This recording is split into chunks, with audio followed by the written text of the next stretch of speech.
रवि एक 10 साल का लड़का था जिसे ड्राइंग बनाना बहुत पसंद था। लेकिन उसकी एक समस्या थी। उसके बनाए चित्र कभी अच्छे नहीं लगते थे। दोस्त उसका मजाक उड़ाते और वह उदास हो जाता। एक दिन जब वह पुराने बाजार से गुजर रहा था तो उसे एक बूढ़ी अम्मा मिली। उन्होंने रवि को एक चमकदार सुनहरी पेंसिल दी और कहा, यह कोई साधारण पेंसिल नहीं है, यह जादुई है। इससे जो भी बनाओगे वह असली बन जाएगा। रवि घर आकर तुरंत पेंसिल से एक सुंदर चिड़िया बनाई। अचानक वह चिड़िया कागज से बाहर निकल आई और चहचहाने लगी। रवि दंग रह गया। फिर उसने एक पेड़ बनाया और वह भी असली हो गया। अब रवि रोज इस पेंसिल से कुछ नया बनाता। उसने अपनी माँ के लिए सुंदर फूल बनाए, गरीब बच्चों के लिए स्वादिष्ट खाना बनाया और यहाँ तक कि बारिश न होने पर बादल भी बना दिए।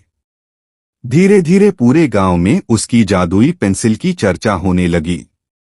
लेकिन फिर गांव का एक लालची जमींदार इसका राज जान गया। उसने रवि से पेंसिल छीनने की कोशिश की, पर रवि समझदार था। उसने झट से जमींदार की एक तस्वीर बनाई और उसे एक अच्छे इंसान में बदल दिया। अब गांव में खुशहाली थी और रवि समझ चुका था कि सच्ची कला सिर्फ चीजें बनाने में नहीं बल्कि उन्हें सही जगह पर इस्तेमाल करने में होती है। अंत में रवि ने पेंसिल को एक गुप्त जगह पर रख दिया ताकि यह हमेशा अच्छाई के लिए इस्तेमाल हो। जादुई पेंसिल वह होता है जो किसी भी चीज को हकीकत में बदल सकता है।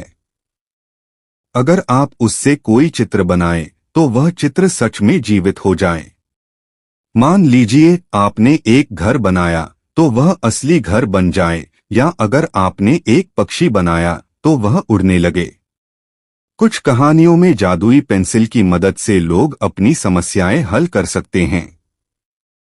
जैसे अगर किसी के पास पैसे नहीं हैं तो वह पेंसिल से पैसे बना सकता है, या अगर कोई भूखा है तो वह स्वादिष्ट खाना बना सकता है।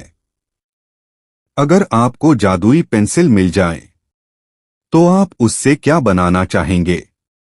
एक बार की बात है, एक छोटे से गांव में राहुल नाम का एक लड़का रहता था। वह बहुत ही सीधा सादा और परिश्रमी था, लेकिन उसकी एक परेशानी थी। उसे चित्र बनाना बहुत पसंद था, मगर उसके पास अच्छे रंग और पेंसिल नहीं थे। एक दिन रास्ते में उसे एक बूढ़े बाबा मिले। उन्होंने राहुल को एक चमकती हुई पेंसिल दी और कहा, यह कोई साधारण पेंसिल नहीं है, यह जादुई पेंसिल है। इससे जो भी चित्र बनाओगे वह सच हो जाएगा। राहुल ने घर आकर सबसे पहले एक सुंदर सेब का चित्र बनाया और जैसे ही उसने उसे पूरा किया वह सेब हकीकत में बदल गया। यह देखकर राहुल की खुशी का ठिकाना नहीं रहा।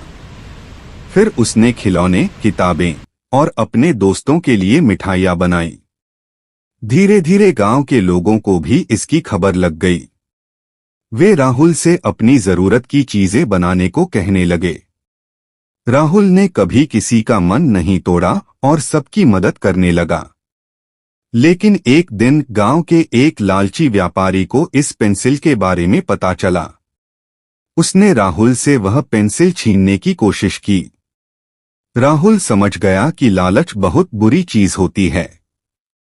उसने जल्दी से पेंसिल से एक जादुई दरवाजा बनाया और उसमें उस व्यापारी को भेज दिया। दरवाजा बंद होते ही व्यापारी गायब हो गया। राहुल ने समझ लिया कि इस जादुई पेंसिल का सही उपयोग करना ही इसकी असली शक्ति है। उसने इसका इस्तेमाल केवल अच्छे कामों के लिए किया और अपने गांव को खुशहाल बना दिया। सीख, अच्छाई और ईमानदारी से मिली ताकत का सही उपयोग करना चाहिए, नहीं तो वह मुसीबत बन सकती है। जादुई पेंसिल एक कल्पना और लोक कथाओं से जुड़ा हुआ विचार है। यह आमतौर पर कहानियों, फिल्मों या किताबों में पाया जाता है। जहां यह एक ऐसी पेंसिल होती है जो कुछ भी लिखे या चित्रित करे वह सच हो जाता है। उत्पत्ति। जादुई पेंसिल की अवधारणा विभिन्न संस्कृतियों की कहानियों और साहित्य में देखी जा सकती है। इसका उपयोग बच्चों की कहानियों, परी कथाओं और फैंटेसी साहित्य में किया गया है। कुछ प्रसिद्ध संदर्भ। 1। लोक कथाएं और परीकथाएं। विभिन्न देशों की कहानियों में जादुई वस्तुओं का जिक्र होता है, जिनमें जादुई पेंसिल भी हो सकती है। 2। कार्टून और किताबें। बच्चों के लिए बनाई गई कई कहानियों में जादुई पेंसिल का जिक्र किया गया है, जैसे द मैजिक पेंसिल या शक्तिमान पेंसिल। 3। भारतीय धारावाहिक और फिल्में। कुछ हिंदी और अन्य भारतीय भाषाओं के टीवी शो और फिल्मों में भी जादुई पेंसिल की अवधारणा आई है। अगर आप किसी विशेष कहानी या संदर्भ के बारे में पूछ रहे हैं तो कृपया अधिक जानकारी दें।